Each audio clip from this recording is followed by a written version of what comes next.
How to create Snapchat account.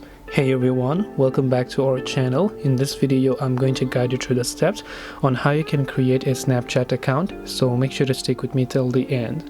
In order to create Snapchat account, open up the Snapchat application here, and then you will see this type of interface. Tap on the blue button that says sign up. Once you tap on it, just make sure to enable all the access that Snapchat app requires here. Now first of all, again, go ahead and then enter your first name over here and then your last name. Then make sure to simply enter your birthday and make sure that it is a birthday that would make you over 18 years of age, right? Once you've done that, tap on continue.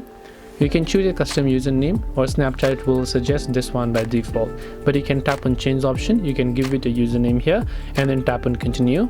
Final step for you would be to simply enter your password, and once you enter your password and finish it up, your Snapchat account will get successfully created. This way you can create Snapchat account. Hope this video was very helpful. If you have got any more questions, feel free to also leave them down below.